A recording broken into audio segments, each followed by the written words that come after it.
Hello. In this video, I'm going to be reading a poem I wrote called Eyes I Dare Not Meet in Dreams. I hate, oh how I hate the food that's on my plate, and oh how I wish for another dish that I can contemplate. It's all old and grown cold, and soon will be sprouting mold, ashes. That's what it tastes like there are ashes on my plate, and if I eat it too fast, the flavor won't last and it'll come back up in one huge blast. I hate the food on my plate, the dish there to be consumed, bitter to the taste. Oh, how bitter the taste. And I wish, oh, I wish for a sweeter tasting dish, sweeter to the palate, and not as foul as that thing that I hate, which is on my plate that is there to be eaten. Just grin and bear it, she said, and my face turned red. Yes, that is what you should do. I would if I were you. Eat what was gave you. Be grateful you have anything to eat at all. Yes, but I just can't stand what came from your hand, and I know you can see, you can really understand what it's like out there for me, out there in the world before me. She sang a serenade then. I think it was about the color blue. Blue is my favorite color. Spread me out on the table, my dear. Spread it out on the table. I'll eat when and if I am able, but I won't like it. I won't like it at all. No, not at all. She continued her song. It was now about red, the color of my face, my least favorite color. I have to eat it one bite at a time, one slow bite at a time, before it turns to ashes in my mouth and makes me wish for another dish, one that's sweeter, one that tastes a little bit sweeter and is just a little neater around the edges. Her color was green now, the green of my soul. She sang for a while longer. Now that's a good boy, she said. Each bite you take makes you a little bit stronger, a little more able to face tomorrow. And as we all know, tomorrow doesn't necessarily have to get here today. It's always today. Her color was black now, black as was her eyes. She sang about black, the color in her eyes, and we danced a waltz, never touching, and she sang, oh, how I began to despise the black passion, that black passionate look that was in her eyes, black as the witching hour on a cold and dark winter's night. She looked at me as I sat there and ate. I sat there and slowly ate the dish that she had placed on my plate, placing it there before me, slowly, gently, lovingly, placing it there before me on the table. This is what you can't have, she said. You always think you can't have, but you know it ain't always true. It's all up to you, you soda pop fizz of a man. Now her song was about white, the light before it slips into a prism, before it splits into its component parts. We danced all night, tap danced around the issue, pranced up and down the aisle that led to the dance floor. I slowly sat and spoonful after spoonful ate. Still, she put it there before me to look at, to contemplate. Only you can make it sweet, she said, and then you can eat it and it will be sweeter, yet still bitter to the taste. She continued to sing about the rainbow. The Cheshire Cat moon smiled down on me. It smiled down on me at dusk, then at dawn. She laid down on the table my sacrifice. Wake up, my proof rock, wake up, she said. The alarm clock is warning. It's 5:30 in the morning. Your dream is over till the sun goes down again. Wake up, proof rock, wake up. This is pretty dense poem. I wrote this last part of 1997.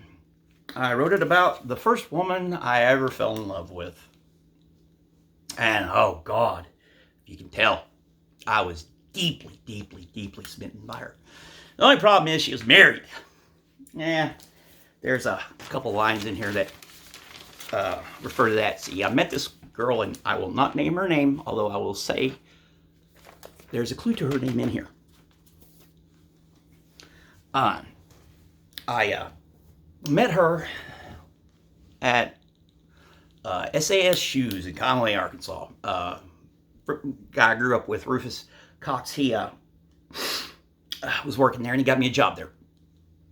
And, you know, I don't remember exactly when she and I started this thing. You know, it was flirting and having fun, because, you know, taking shoes off their last, that's a little mold, and putting them on a thing and repeating over and over, rinse, repeat, suck. So you had to make it fun. Well, I started, oh God, I was smitten. This was 1997. We worked together for a year before anything happened, and well, I did get the balls up to finally ask her to call me, because I found out that she and I had the same tastes in books. So, and back then I would write my name and address and phone number and stuff in my books. So I borrowed a book, and one day I remember saying something to her. It's like, well, you got my phone number, why don't you call me? Well, that afternoon she did. And of course we danced around the subject and everything until finally it just happened. And I was even more damned. But this poem was almost prescient, because I ended up getting my heart broke. And there's a little bit of that in there. Maybe I knew what was going to happen. So to go into more some analysis on it, I just want to... The title, Eyes I Dare Not Meet in Dreams. I referenced Prufrock in the end of it, because, you know, T.S. Eliot's love song, J. Alfred Prufrock, is probably one of my favorite poems ever. And I was trying to figure out what to call this. And I ripped off my friend Michelle Stoll. A couple years before this, she wrote this poem called Between the Potency, which, you know, I felt a little responsible for, and she told me how she got the title. Was she took her T.S. Eliot book, kind of like this one, opened it up, pointed, and there was the line. She pointed at a line, and that's what she called. So I just decided to do that myself. So I ended up on the Hollow Men. My finger ended up on the line, Eyes I Dare Not Meet in Dreams. And I even have a quote from Eliot at the beginning of it, which I didn't read because of maybe copyright issues or whatever, you know. And that was a quote from Portrait of a Lady. So I channeled my inner Prufrock with this poem. So going over it, you know, there was a lot of tension between us, and that's how the whole thing of eating this dish, you know, you're there, you see it, you can't have it, and you just got to take it, you know. And I was working through all that, and